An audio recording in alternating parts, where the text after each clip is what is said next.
بسم اللہ الرحمن الرحیم۔ محترم ناظرین گرامی، السلام علیکم ورحمۃ اللہ وبرکاتہ۔ آج میں اپنے ناظرین کے لیے جو وظیفہ بتانے لگا ہوں، یہ وظیفہ مبارک قرآن مجید برہان رشید سے لیا گیا ہے، اور یہ نسل در نسل امیر ہونے کے لیے یہ وظیفہ مبارک بہت ہی اعلیٰ اور بہت ہی عرفہ ہے۔ محترم ناظرین، بہت سارے لوگ اس وقت جادوگروں کے ہاتھوں میں اور جادوگروں کی قربتوں میں جا رہے ہیں، اور جادو ایک بہت بڑا بزنس اور بہت بڑا کاروبار بنتا جا رہا ہے۔ ان جادوگروں کی بے کنی کے لیے، ایسے جہلا کے لیے جو جہلا عوام الناس کو اور مسلمانوں کو گمراہ کرنے کے لیے شب و روز کام کر رہے ہیں، کسی بھی طریقے سے وہ پریکٹیکلی طور پر، تحریری طور پر، تقریری طور پر، کسی بھی انداز سے، ہماری ان کے لیے پھر بھی دعا ہے کہ اللہ تبارک و تعالیٰ ایسے عناصر کو ہدایت نصیب فرمائے، اور اگر ان کے مقدر میں ہدایت نہیں ہے تو پھر اللہ تبارک و تعالیٰ بہتر جانتے ہیں کہ ان کے ساتھ کیا معاملہ ہوگا۔ میں چاہتا ہوں کہ میں اپنے ناظرین کو، امت مسلمہ کو اور اپنے مسلمان بہن بھائیوں کو ان کے چنگل سے نکالنے کے لیے اور راہ مستقیم پہ رہنے کے لیے ان لوگوں سے ہٹ کر آپ اللہ تبارک و تعالیٰ کے پاک کلام کی طرف آئیں، اللہ کے ذکر کی طرف آئیں، نبی پاک صلی اللہ علیہ وآلہ وسلم کے فرمان عالی شان کی طرف آئیں، یعنی قرآن و حدیث کی طرف آئیں اور ذکر اذکار کی طرف آئیں۔ اگر فرض کیا آپ ایک وظیفہ کرتے ہیں، اس وظیفے سے آپ کو کوئی فائدہ حاصل نہیں ہوا،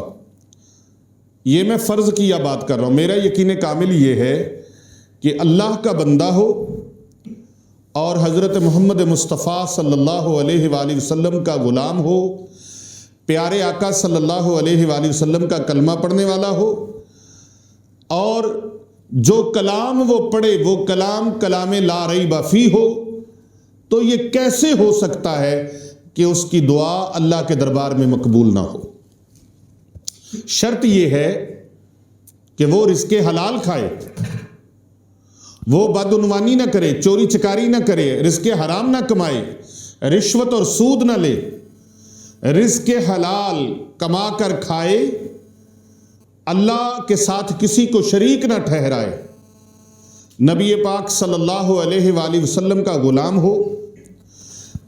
قرآن و حدیث سے وہ جو منقول اذکار ہیں یا اقوال بزرگان دین سے ہیں، وہ وظائف وہ ورد کرے۔ یہ ہو ہی نہیں سکتا کہ اس کی دعا اللہ کے دربار میں رد ہو جائے، مقبول ہوگی اس کی دعا، لیکن مقبول ہونے کے لیے اس جسم کو رزق حرام سے نہ پالا ہو، رزق حلال سے پالا ہو، طیب رزق سے پالا ہو، اور طیب رزق کے لقمے جب اس کے حلق سے نیچے اترتے ہیں تو پھر وہ دل سے جو دعا مانگتا ہے وہ اللہ کے دربار میں قبول و منظور ہو جاتی ہے۔ تو میں یہ کہنا چاہ رہا تھا کہ ایسے لوگ جو ہمارے بھولے بھالے لوگ ہیں، وہ اس طرح کے جادوگروں کے اور بد مذہب لوگوں کے پاس جا کر سوچتے ہیں شاید کالے علم سے ہمارا کام جلدی ہو جائے گا۔ یہ بلیک میجک، کالا علم کرنا، کروانا اور اس پر اعتقاد رکھنا، یہ دین سے دوری کی وجہ ہے، اور اللہ تبارک و تعالیٰ سے دعا ہے کہ ایسے لوگ علم دین حاصل کریں۔ علم دین کی اویئرنس ان کو حاصل ہوگی تو ان کو پتہ چلے گا کہ ہم گمراہی کی طرف جا رہے ہیں، ہم بھٹکے ہوئے راہ پر جا رہے ہیں۔ تو ایسے لوگوں کو ہمارا مشن یہ ہے کہ اللہ کے بندوں کو اللہ سے ملایا جائے، اللہ کی مخلوق کو اللہ کی راہ پہ لگایا جائے، تو وہ قرآن و حدیث کی طرف توجہ کریں، قرآن و حدیث کی طرف آئیں اور بزرگان دین کے اقوال کی طرف آئیں، کیونکہ بزرگان دین کے اقوال جو ہیں وہ بھی قرآن و سنت کی روشنی میں ہیں۔ اولیاء کاملین کے جو اذکار ہیں اوراد ہیں وہ بھی قرآن و سنت کی روشنی میں ہیں، ان کے اندر شرک کی کوئی آمیزش نہیں ہے۔ تو شرک کی بدبو سے بچنا بھی ضروری ہے، اللہ کے ساتھ کسی کو شریک نہ ٹھہرایا جائے۔ قبول فرمانے والا، دعاؤں کو قبول فرمانے والا ہمارا اللہ اتنا طاقتور ہے کہ جس کی زبان ہوتی ہے وہ زبان سے دعا اللہ کے سامنے مانگتا ہے، اور جن کی زبان نہیں ہوتی اللہ ان کی دعائیں بھی سنتا ہے۔ جن کی زبان نہیں ہوتی، جو بول نہیں سکتے، جو بات نہیں کر سکتے، اللہ ان کے دل کی دنیا سے بھی باخبر ہے۔ ان اللہ علیم بصیر،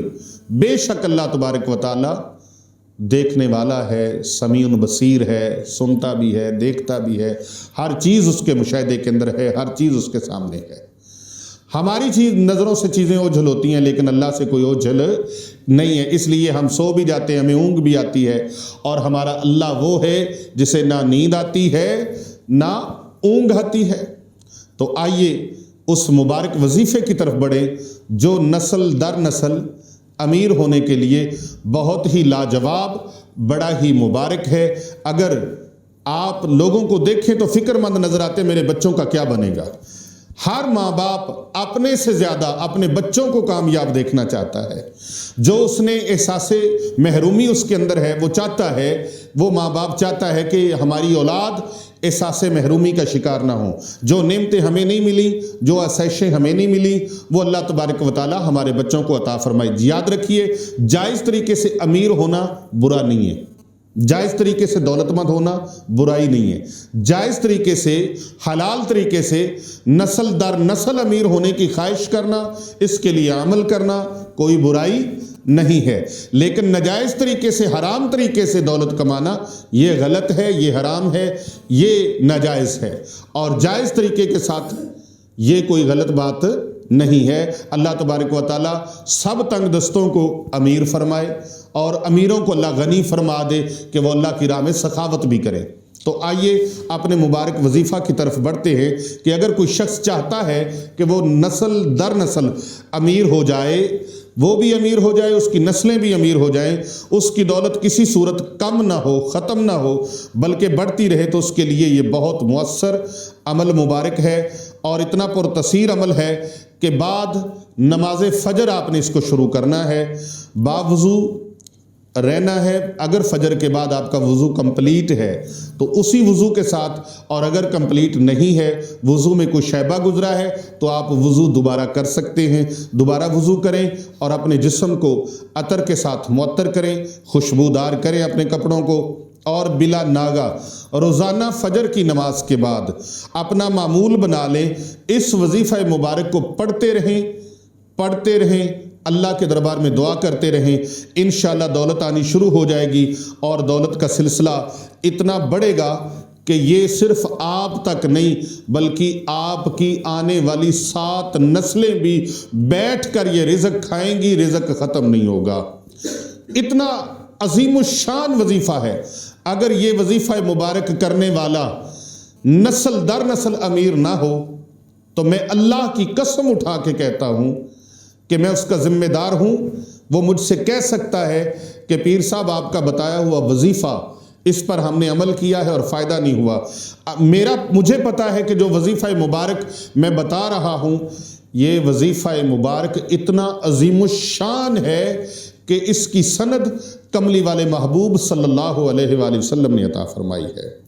اللہ کے پیارے محبوب صلی اللہ علیہ وآلہ وسلم نے فرمایا یہ بہت ہی اعلیٰ ہے، بہت ہی عرفہ ہے، اور بہت ہی بلند عظمت والا یہ وظیفہ مبارک ہے۔ وظیفہ مبارک کیا ہے؟ پارہ نمبر 1 سورۃ البقرہ۔ سورۃ البقرہ کی آپ نے روزانہ تلاوت کرنی ہے بلا ناگا، باوضو روزانہ سورۃ البقرہ کی تلاوت کریں، اور اگر پوری سورۃ البقرہ آپ تلاوت کریں تو بہت عالی شان ہے، بہت عالی شان ہے، اور اگر کوئی مجبور ہے پوری کی پوری سورت اس سے پڑھنی نہیں جاتی تو وہ پوری کی پوری سورت روزانہ سنا کرے، اور اس کا آخری رکوع